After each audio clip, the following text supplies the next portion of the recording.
காடு முழுக்க பச்சை புல் வாசனையும் தொலைவில் எரிமலை புகையும் மனமும் கலந்து அடிச்சிட்டு இருந்த ஒரு பெரிய புல்வெளியில் திரி என்ற ஒரு சின்ன டைனோசர் வசித்து வந்தான். திரிக்கு 3 கொம்புகள், முன்னாடி 2 நீளமான கொம்புகளும் மூக்கு மேலே ஒரு குட்டி கொம்பும். ஆனா அவனுக்கு இன்னொரு சிறப்பு இருந்துச்சு. அவன் தலையை சுத்தி இருந்த பெரிய எலும்பு கவசத்துக்கு வண்ண வண்ண பூக்கள் முளைச்சிருந்துச்சு.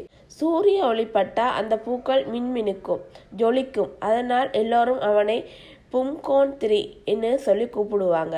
ஒரு நாள் காலையில் பெரிய தூரத்தில் இருந்து பளிங்கு மலையிலிருந்து ஒரு பெரிய வெள்ளி நிற ஒளி மின்னிச்சு. காட்டு முதிய டைனோசர்கள் சொன்னாங்க, அது நட்சத்திரக்கல். அது மலையில் விழுந்தா மலை உருகி எல்லா புல்வெளியும் சாம்பலாகிவிடும். ஆனால் யாராவது அதை மலைக்கு முன்னாடி தடுத்து நிறுத்தினா அந்த நட்சத்திர கல்லை தொட்டவனுக்கு ஒரு ஆசை நிறைவேறும்.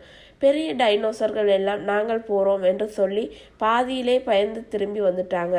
மலைக்கு போகிற வழியில பெரிய பள்ளம், பாம்பு நதி, பறக்கிற பட்ரோன்ஸ் கூட்டம்னு ஆபத்து நிறைஞ்சிருச்சுன்னு சொன்னாங்க.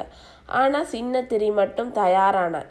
என் பூக்கள் என்னை காப்பாத்தும்னு நம்பினான். முதல் ஆபத்து பெரிய பள்ளம். திரி ஓடி வந்தவன் பள்ளத்தை பார்த்து நின்றான். அவன் தலையிலே இருந்த பூக்கள் திடீர்னு ஒளி விட்டுச்சு.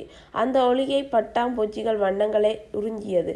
பூக்கள் பெரிய பெரிய இறக்கைகளாக மாறியது. திரி பறந்து பள்ளத்தை கடந்தான். இரண்டாவது ஆபத்து பாம்பு நதி. நதியிலே பெரிய பெரிய பாம்புகள் நீந்தி கொண்டிருந்தது. திரி பயப்படாமல் அவன் தலையில் இருந்த இன்னும் ஒரு வாசனை பூ மலர்ந்துச்சு. அந்த வாசனையில் பாம்புகள் எல்லாம் தூங்கி போனது. திரி அமைதியாக நதியில் கடந்து வந்தான். கடைசி ஆபத்து பறக்கிற பட்ரோஸ் கூட்டம். அவையெல்லாம் கூர்மையான பற்கள் உள்ள பெரிய பறக்கும் டைனோசர்கள். அவங்க திரியை சுற்றி வளைச்சாங்க. அப்ப திரி தன் 3 கொம்புகளையும் தூக்கி தலையை ஆட்டினான். அவன் தலையில் இருந்த பூக்கள் எல்லாம் ஒரே நேரத்தில் பளிச்சிட்டது. பெரிய வண்ண ஒளி வட்டமாக மாறியது. அந்த ஒளியில் பட்ரோஸ்கள் எல்லாம் கண்களை மூடிக்கொண்டு தப்பி ஓடிட்டாங்க. இறுதியாக திரி பளிங்கு மலைக்கு முன்னாடி போய் நின்றான். நட்சத்திர கல் மேகமாக கீழே வந்து கொண்டு இருந்தது. திரி பயப்படாமல் முன்னாடி ஓடி தன் பெரிய எலும்பு கவசத்தை அதை மோதினான். பெரிய சத்தத்தோடு நட்சத்திர கல் நின்று போனது. ஆனால் அது உடையாமல் பளபளன்று மாறியது. ஒரு பெரிய வெள்ளி பந்தாக ஆச்சு. திரி அதை தொட்டான். உடனே ஒரு மெல்லிய குரல் கேட்டது. உன் ஆசை என்ன, பூகம்பமா?